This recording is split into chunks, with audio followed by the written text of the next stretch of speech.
What's up, you guys? Back again. Today's warm-up, we got 4 different movements. We're going to start with some windmills.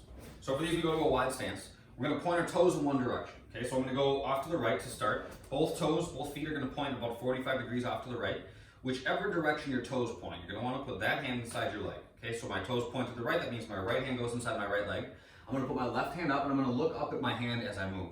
Now, my right leg should be straight when I do these. Okay, this is going to be a good warm-up for the shoulder as we rotate, as we move, but it's also a good warm-up and just puts a little bit of gentle stretch on the back of the leading leg here. So if it's bent, you won't feel that stretch. So make sure that you're locked out. Right hand inside my right leg. I'm going to look up at my hand and I'm just going to internally rotate my shoulder as I gently come down and then stand back up. Okay, nice and easy on these.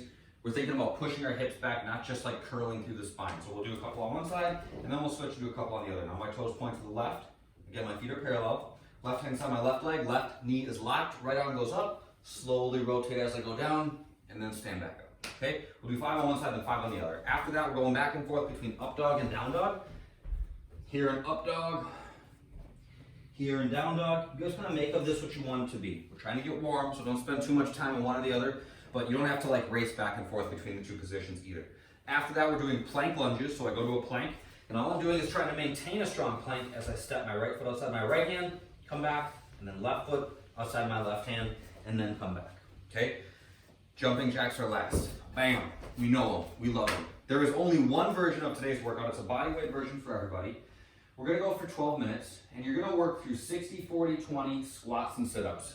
Straightforward, right? A lot of volume though. So we're going to do 60 squats. Belly's tight. My hips go back. My knees go out. I squat and then stand. Watch out for letting your back round in the bottom. You can't see it, so I want you to do the things that are helpfully proactive for preventing that from happening, okay? 2 in particular. Belly tight is the first one, all right? You don't have to brace like you got like 500 pounds on your back, but you also shouldn't be just completely passive, okay? So get a little bit of tension here. Hips are gonna go back, knees go out. Knees out is the second thing, okay? The people that tend to round in their back and the bottom, also I generally see their knees come in a little bit. So think about it.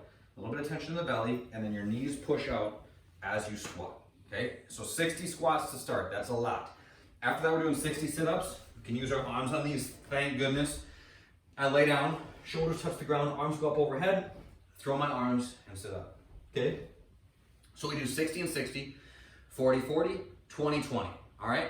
After your 20 sit-ups, you have to stop and do 20, yep, oh, I thought I messed up the numbers, 20 strict burpees, okay? So for a strict burpee, it's not just to get to the ground as quickly as you can, it's a strict push-up, okay? I start standing, I plant my hands on the ground out in front of me, jump my feet back, now I'm gonna plank, push up, and then come back, jumping clap overhead. So they're a little bit slower because you have to like wait, it's not just like a go to the ground fast, but they're also a good way to develop that push-up strength. So, you know, there's just kind of 2 different ways to take this thing on. Doing burpees traditionally allows you to move a little bit more quickly, becomes a little bit more metabolic. Doing them the strict way, you move a little bit more slowly, so you might not be huffing and puffing quite as bad, but it's just a good way to work on that strict strength. So, kind of a lot of volume today, quality. Even though it's not weight, quality, quality, quality, always make what you're doing done really well, and that's what you will benefit most from, okay? Just keep a consistent pace throughout for this thing. After that, we're doing 5 sets of 10 single leg deadlifts. So, you can do these with weight, you can do them without weight. Couple things that I want you to think about. First off, this is a great stabilizing exercise for your ankle, for your leg. It's also a good stretch and strengthener for the back of the leg that you're standing on. The way that this is done, ideally, would leave your body in a pretty straight line as you hinge. So this is what it looks like. I'm gonna lock my right knee out and I'm gonna fold forward, but I'm gonna think about trying to keep a straight line between my right shoulder and my right heel as I lower. Okay, so I'm lifting that right heel up, up, up, up, and then I'm standing back up. So I can feel it in my right glute as I lift, and I can feel it in my left hamstring. Then I switch, okay? Bend in the standing leg, locking out the knee of the leg that's lifting, slowly, slowly, slowly, fold, fold, fold, and then come back up, okay? Honestly, you can do these without weight, and they'll be plenty beneficial if you go slow. Here's what I see sometimes. People are like, I don't really get the point of these things.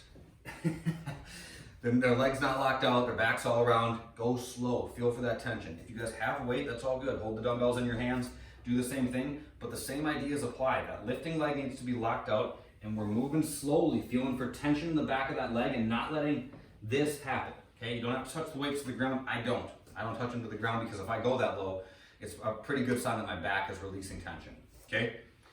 So 5 sets of 10, so that would be 1, 2, all the way up to 10, then rest, so kind of a lot of them, quality throughout. And then when we get done with that, we're grabbing out of the cross ball and we're rolling out our thoracic spine for 3 minutes per side. So I put the ball into my trap and I'm gonna work from the top of my back, so way up here to about mid back. And I'm just gonna do passes with my arm. I put the ball there to start, and I'm doing passes from alongside my head to alongside my hip, back and forth. And I'm just scooting the ball down an inch or so every 5, something like that, passes. We got 3 minutes here. I want you guys to at least be able to get down to mid back by the time 3 minutes is up. If you go a little bit too quickly and you get all the way down there and it's been like 2 minutes, then just start working your way back up and it will still be plenty beneficial. I think that's it. I think that's all. Some of these movements are kind of weird, right? Like the single leg deadlifts. If you guys ever have questions, just email me. Let me know. I love nerding out on this stuff and I'm always happy to help. So if you're struggling or if you're just like, I don't know, this doesn't feel right, hit me up. I'm happy to help, okay? That's it for this one, you guys. I will see you tomorrow. Have a good workout. Have a good day.